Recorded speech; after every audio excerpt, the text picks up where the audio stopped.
Another week, another episode, and today we're talking about a really hot topic. Wait for it. The word makes business leaders cringe. Millennials. Yes, I use the word, but I possibly don't share your frustration. Now, to switch over and talk to anyone under the age of 25, I don't personally think that you are spoiled or entitled. I know the plurality of you mean to do great things with your life. And there's just this huge commotion that's being kicked up. And I believe you're swamped. And I could blame multiple factors, but let's pick up two for right now. Say mathematical probability. You have an exponential set of choices ahead of you, all of which have excellent chances for positive outcomes.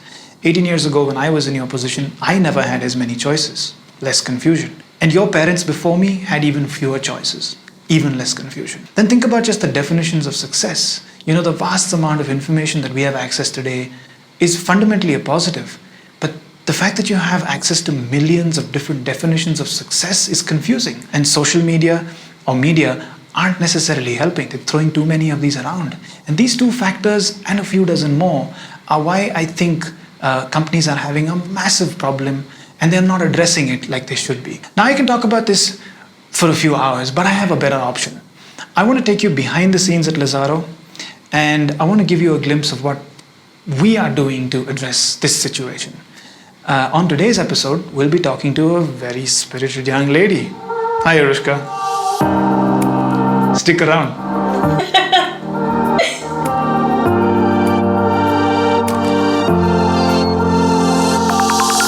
When you think that something as intangible as design and communications can't really affect your bottom line, you usually end up with marketing and advertising tools that don't help you inherently mitigate your business risk. That's what this podcast is about. A behind-the-scenes look at how we go about doing what we do, mitigating business risk. I'm Jude Lazaro. And I'm Mark Lazaro. And you are watching our weekly video podcast.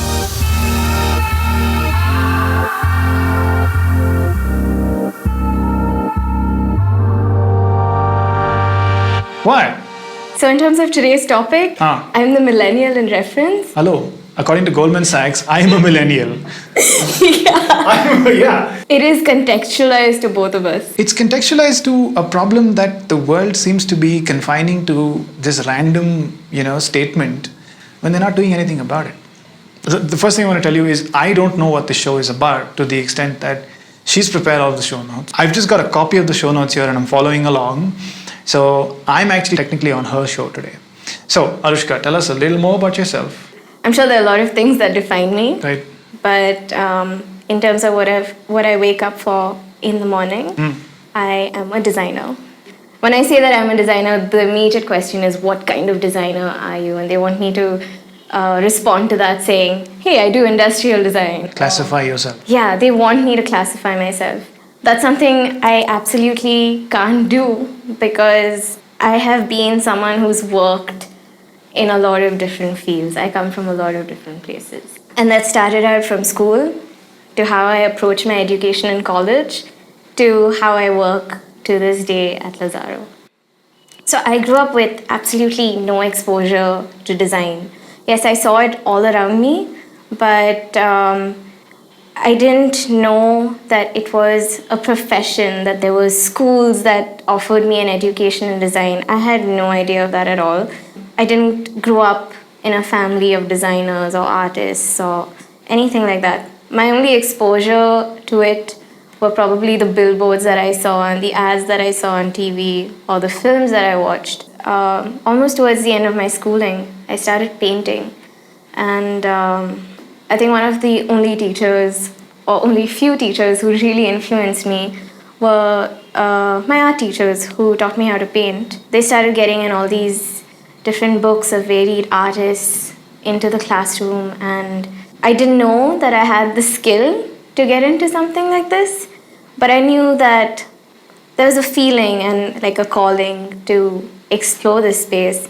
So yes, I went to design school, and I'm someone who's very organized and planned in life. At least I plan a year ahead. So I went to college and I remember telling my mom, I'm going to be a graphic designer and I'm going to get into advertising, specific to I'm going to work for this firm. That's how specifically I decided what my education would be and where it would take me. I'm looking at your notes and I can see the G word in there. Do you identify with the G word? The G word, yes. The G word is something that I didn't know I was, and the G word is a generalist. You're a generalist. I'm a generalist and I am not a specialist. I think I always knew that in terms of the way I behaved and the way I approached learning, but I think I started relating to that term only once I started having this conversation with you, and you related to this, and we agreed that we were both people who worked as multidisciplinary people. We weren't confined to working in certain spaces. Yeah. And I think a lot of people look at that as a cop-out. They're like, oh, you're doing 3 things or you're doing 5 things because you get bored. And I'm like, no, that's kind of who I am. And somehow Lazaro seems to be a safe haven for generalists. Also, I must state that she demonstrates a phenomenal capability of being able to deal with multiple subjects. So there is no she identifies with generalist. She's built to be one. And that's something that I want to talk about here. Because a lot of people might be not connecting with us or connecting with us. Because Lazaro's kind of, to some extent, if you look at Jude or Mario, we're all kind of generalists to the extent that we love playing with multiple fields and connecting them. I mean, that's what the show is about as well, the idea of working in a multidisciplinary world. Now, the thing that intrigued me with you was your story is very different from mine. I grew up in a design family. So at the age of 14, I knew what a generalist was, at least conceptually, because my dad would tell me about his experience in the Navy and how when he worked with the Russians, they had this specific role that a person would play there. And I think they called him the technologist. And he would, kind of be this multidisciplinary person that worked within fields and kind of integrated that. And then he would go back from the shop floor to the university and kind of bring information and percolate it down there. So I was exposed to this much earlier in life. And what intrigued me about you was the fact that you were exposed to it much later, but then your clarity that you seem to have exhibited within just your college education sphere, it caught me off guard. I was like, wow, that is a very short time to be clear about something of that sort. Yeah, I think when we were graduating, everyone wanted to graduate with a certificate that read that they were specifically filmmakers or they were specifically graphic designers, because they felt, for one, that would get them a sense of job security. And they also felt that in 4 years of their education, they qualified to call themselves filmmakers. But a few months into picking all the courses possible in graphic design, I realized that, for one, I got bored. I got really bored doing one thing when there were so many other cool things that I could, get my hands into and see if I had a flair for it. I did this thing in college which was completely crazy, but I spent 6 months doing something different. And I did installation design. I did curation. And that was approaching design in a completely different sense, because it was even designing spaces and how people would navigate these spaces and making sense out of that. Graphic design, filmmaking, animation. Animation was my biggest failure. But it was fun. I still take so much from that class. I think that this learning is so varied across the table, but you can take this and apply it into each other's stream. It's not limited to, yeah. That's when I graduated without a graphic design diploma, and I graduated with a diploma that read art and design. Hey, wait, we haven't told the story of how you joined Lazaro. How did you join Lazaro? So, being achiever that I was, 6 months before I graduated, I started looking for job opportunities, and I sent a lot of applications. I got 0 responses. And 1 month out of it, I wrote to you, and I got called in here for an interview, and that was a great interview because I immediately spotted that this was a space or an environment that I wanted to be a part of. Hey, thanks. No, I mean it. Yeah, I spotted the 3 things I was looking for. I spotted mentorship, I spotted an open environment for a budding designer, and I spotted the opportunity for me to work in all these disciplines. I saw all 3 of them. So I'm thinking the last one was shiny. Yeah? The best. But I think you're leaving out a little detail about the fact that we were very tardy in getting back to you. Yeah. Like, yeah. So we were nose to the ground working on some stuff. Yes, we met you, we said hi, and then we didn't get back to you. Yeah. And then you went away, right? And then I went away because in a matter of 10 days of that first interview, I landed an interview at a company that I thought I needed on my CV. Okay. And I think that's how a lot of people who graduate think. I went in for the interview, I got the job, and I was asked to join over the weekend. I worked there for 3 months. Oh, that's it. Yeah. My recollection of this is much longer. I don't know. It feels like a much longer time in my head. I wouldn't say that I didn't learn or that I didn't have any mentorship. I did to some extent. But I felt like I walked in there with so much to offer, and that wasn't assessed, and I spent 3 months on Photoshop. Doing what? Cleaning up. I was cleaning up images for campaigns, and that was painful because there would be a lot of these pitches and meetings where my brain's just saying, oh my god, I can do this and I can do this, and the possibilities with storytelling and all the mediums that I had some exposure to, but I was limited to just one software. And yeah, that was it. I woke up this one morning and I said, okay, I'm not going back. And then I wrote back to you all again. No, but just to clarify, the Photoshop grunt work that you talk about, there isn't a lack of it here, is there? In terms of there's no Photoshop, there's no just specific Photoshop grunt work, but there's the toil. And I don't think that's changed. That hasn't changed, and I didn't hate it. The difference was here I see value. I know what we're working towards because I'm pulled into those decisions and I get to see the bigger picture. Whereas over there, I'm sitting very aloof from what the final product is and what I'm trying. I'm not exposed to any of the thinking that goes into making this one small image. So I just couldn't relate to why I was making these things. So can I be bold enough to say that the grunt work makes sense when you have visibility? Yeah. You got Braintrust on here. Is this a good segue to go there? Can we go to Braintrust? Yeah. Okay. All right. Braintrust is something we stole from Ed Catmull. He's one of the founders of Pixar, and he wrote a book a while ago, and I'll put a link to it in the show notes. And of course, in that book, he propounded this concept that they developed at Pixar over a couple of decades, where they realized that their core team that they started with would create these phenomenal movies and these phenomenal creative pieces that would go out and be these huge successes. But as they started to expand the company, they were losing that edge. And long story short, links in the thing, go watch it. But the Braintrust is basically getting everyone on board every now and then to sit down and comment or just share feedback on on work that's happening live. And it doesn't need to be qualified people. Yeah.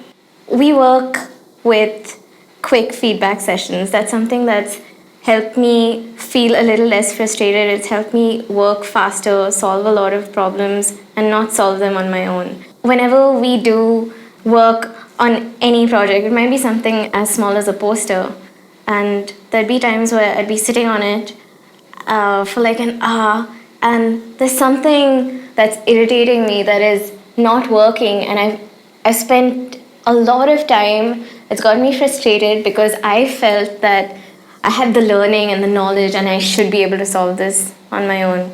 And someone from the team would walk in one of these feedback sessions and just say, hey, that color isn't working for me.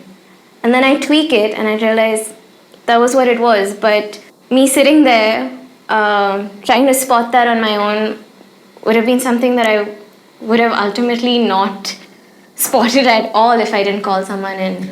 So it's basically pooling in everyone's knowledge, everyone's exposure, because we all come from very different places and educational backgrounds, and asking them to look at it. Yeah. Because anyone had the ability to spot something and make it better. And sometimes you're calling somebody who has no clue what they're looking at, or they don't have direct connect with the knowledge required to finish what you're doing. But they're looking at it and there's this random statement and you go, oh. And that essentially is the benefit of working in a team, and more so a multidisciplinary team, because I think that's kind of what you've written down next, which is the project that I think you fell in love with being a generalist on. Yeah.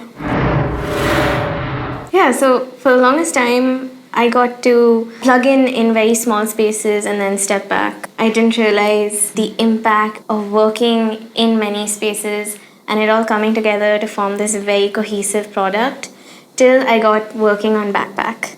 The first time I was introduced to it was when Jude and Ashank were sitting down and they were wording out what this product was. And they called me in and they said, hey, read this and tell us what you think. And does it make sense to you? And then they asked me what the product was after they wrote down everything. And I said, oh yeah, this is what I make of it. It's an investment company. And the next thing I know was I was working with you on putting together their visual identity. That was a very long and elaborate process, and we didn't even step into creating any visuals. We first started putting down this large mind map of who the customer was, what this brand was, and how it was going to sell itself. It's an investment brand, and it was very clear that all the visuals had to come across as mature and trustworthy. First thing we did was work out the logo form. It was a very fun and playful take on the word backpack. The whole idea of packing a bag. And once we got done with that, it was a little nerve-wracking because this was the first time I was picking out a color palette for a brand. I've done it before, but I knew the implications that something as simple as a color palette would have when people approached this website. Interesting that you had that point of view, because when we guys said we kind of throw you into the mix to come up with something new, I already had seen you kind of be very comfortable with visual identity because you'd worked on quite a few, at that point, and you seemed extremely comfortable and very competent in it. But I think for you, you didn't think that you were going to be thrown into the deep end. I think what took me by surprise wasn't the fact that I was working on this. It was how quickly I saw it integrating into these other products. Our literal turnover time for putting this together was, I think, a week. And I was literally sitting there and I had just closed in on the colors that I picked when Jude walked in and said, hey, so we got to fix a backdrop for the shoot. And I was so dependent on the color that I picked. And that was it. It was locked in and we had to live with that. And I was like, okay, that's very scary, but I felt gut feeling that I made the right choices. And after the color palette, I moved on to working on the first draft of the website. And the UI. Yeah. And that was, again, a very new space for me because I was so comfortable with taking visuals and working with prints and publication and things like that. But integrating this onto a website was completely new. I was learning as I was doing it. Again, quick feedback sessions, and I figured that even the way that we were putting the text onto the website and laying it out had so much to do with this brand coming across as being a trustworthy brand. The visual structures, and I remember the whole rinse and repeat quick sessions of sketch prototype, and I think the pace was I was wondering whether we were going to break you with the pace. And I think specifically after, when the color palette and the website came together, Jude walks in with another idea and he says, like he always and it was a rather cool idea. We were looking at ways to visually represent numbers and investment with props.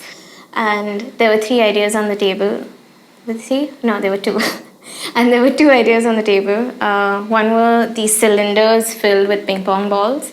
The other was stacking bread. We took the ping pong balls and we integrated that color again into the palette. And we also created another small, very visual treat, which was this little graph that sort of breaks all the text on that website. And even the little points where the meeting points on that graph were represented by these small little circles, again, linking back to the ping pong balls. And I'm dying to dive in here and I'm just holding myself back. the next step that I got to, and I didn't know this was going to happen at all because I've never done it before, was post-production. I was working on the visual effects. This was me not just encountering After Effects for the first time. It was also, again, taking that visual language that I built and moving it into this new space again. So again, integrating all these visual elements, which was the color, the font choices that we made, bringing some of the illustrations in and animating them.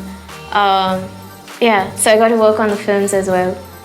And now when I look back on Bagpack, I am very overwhelmed and very satisfied to see how all these spaces that I plugged in to integrated. It was a cohesive product. And I think we've covered a decent amount of working in a multidisciplinary world and your experience with it. And I'm going to thank you on everyone else's behalf, because it's a difficult thing to put yourself out there and talk about stuff like this. So here's what I'm hoping, and if you guys give us positive feedback and you make Aroushka feel good about doing this, I'm hoping that you could come back intermittently and tell us about how this thing's going along, because it would help a lot of people, and I know it will. Here's what I want to close on. I want to close on the statement that I made initially, which was take you behind the scenes and tell you what Lazaro's doing about it. One of the things that we're doing about it is we're not crying about the education system. I'm not making any statements about whether it's failing or not, because you came in with a lot of skills, and whether you picked it up on your own or whether the college had a huge part in it, no matter which way you look at it, there was an additive process, and I think you walked in with the right attitude. The broader thing that I want to say today is I empathize with the mathematical probability problem, which is there is so much out there. Which one do I do and what do I do and this and that? We've got 350 million youth in the country, and I think that is a strong resource. And only companies can change how those 350 million youth are used. And whether you use them well or whether you use them badly, that's going to be up to us. I don't think we can blame anyone else. Hey, we do this every week, so don't forget to subscribe to our YouTube channel. Like us on Facebook. Like us on Facebook. Where's Jude when you need him? Like us on Facebook. He usually does this, right? Yeah. So subscribe to our YouTube channel. Like us on Facebook. Follow us on Instagram.